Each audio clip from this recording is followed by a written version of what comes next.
কাঁচা আমের আচার, কাঁচা আমের আমসত্ত্ব, কাঁচা আমের ভর্তা, এগুলো এখন প্রতিটা ঘরে ঘরে। আসসালামু আলাইকুম ভিউয়ার্স, আপনারা কেমন আছেন? কাঁচা আমের আচার বানাবো, সেই জন্য 1 কেজি আম নিয়েছি আমি।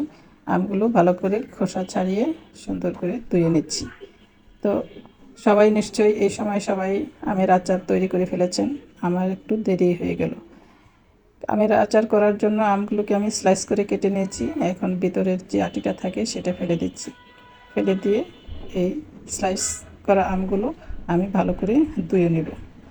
আর এই আমের আচারের জন্য আমি যে মশলাগুলো নিয়েছি, এখানে কিছু রসুন নিয়েছি, শুকনো মরিচ, তেজপাতা, দারুচিনি এবং এলাচি। আমি খুব বেশি মশলা দেব না, মশলাগুলো আপনাদেরকে দেখাই দেব। আর যে আমগুলো স্লাইস করেছিলাম সেই আমটা আমি একটু হলুদ আর একটু লবণ দিয়ে মাখিয়ে একদিন রোদে শুকিয়ে পানিটা ঝরিয়ে নিয়েছি। পানিটা থাকলে আমগুলো যখন আচার করা হয় তখন অনেক ছিটে গায়ে আসে, গা পড়ে যায়। একটু শুকাই নিলে এটা কিন্তু একটি সুন্দর একটা টিপস, আপনারা ফলো করলে অবশ্যই এই হাত পোড়া থেকে রেহাই পাবেন। আমিও এই কাজটা সবসময় করি। আমগুলোকে একটু শুকিয়ে নিয়েছি, একদিন রোদ্রে দিলেই হয়, বেশি শুকানো যাবে না।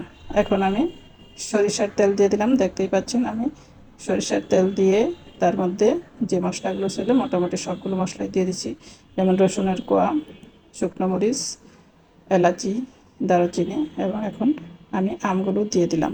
আমগুলো দিয়ে কিন্তু এগুলো বেশ একটু তেলের সাথে মাখিয়ে নিতে হবে আস্তে আস্তে। এটা খুব বেশি আঁচে দেওয়া যাবে না, মিডিয়াম টু লো আঁচে দিয়ে নিতে হবে। এখন দিয়ে দিলাম একটু লবণ।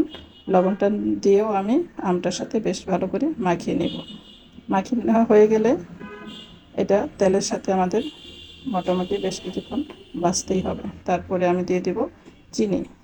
চিনিটা আমি 2.5 চামচের মতো দিয়েছি। আপনারা আপনাদের আমের কতটা টক বা কতটুকু মিষ্টি পছন্দ করেন সেই অনুযায়ী চিনি বা গুড় যে কোনোটা দিয়ে দিবেন। দিয়ে দিলেই আসলে টকের মধ্যে যদি, মোট কথা টক মিষ্টি ঝাল যদি একসাথে হয় তাহলে কিন্তু এমনিতেই সব কিছু টেস্টি হয়ে যায়। আর আচার বলতে কথা, আচার তো এমনি সবাই খুব পছন্দ করেন।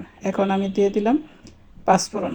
পাঁচফোড়নটা কিন্তু আমি আস্তে আস্তে দিয়েছি, আমি গুঁড়া করে দিইনি। অনেকে গুঁড়া করে দিতেও পছন্দ করেন, তবে আমার কাছে এবং আস্তে দিলেই ভালো লাগে।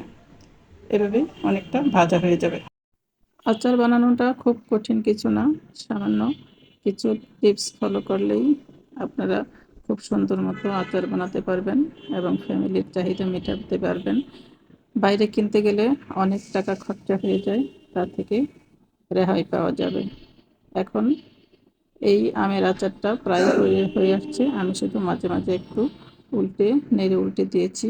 এই দেখুন অনেকটা শুকিয়ে আসছে। রসুনটা দেখুন কত সুন্দর হয়েছে। এই আচারের রসুনটা খেতে কিন্তু খুবই ভালো লাগে এবং স্বাস্থ্যসম্মত, খুব স্বাস্থ্যের জন্য খুবই উপকারী। তো আমার ফাইনালি আচারটা খুব একেবারেই হয়ে আসছে। এখন আচারটা উঠিয়ে নেওয়ার পালা। তো এখন আমি আরেকটা উপকরণ দিব, সেটা হচ্ছে একটু চিলি ফ্লেক্স। চিলি ফ্লেক্সটা দিলে একটু ঝাল ঝাল হবে, এই ঝাল ঝাল আচারটা খেতে খুবই ভালো লাগে। তো বন্ধুরা, এখন আমার আচারটা কমপ্লিট, এখন নামিয়ে নেব। তো আমার আচারটা ভালো লাগলে এইভাবে তৈরি করে আপনারা পরিবারের সবাইকে নিয়ে মজা করে খাবেন। খিচুড়ির সাথে বা অন্যান্য যে কোনো আইটেমের সাথে আচারটা খুব ভালো লাগে। তো ধন্যবাদ সবাইকে।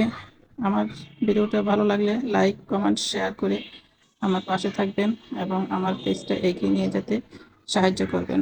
আর ইউটিউব থেকে যারা দেখছেন তারা অবশ্যই আমার চ্যানেলটি সাবস্ক্রাইব করবেন। তো এই হয়ে গেল আমার মজার মজার আচার।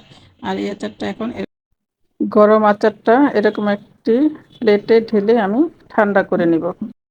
আর এরকম টক মিষ্টি ঝাল আচার সবাইরই খুব পছন্দ। এখন আমি আচারটা ঠান্ডা করে এরকম একটি কাঁচের বয়ামে সংরক্ষণ করে রাখবো।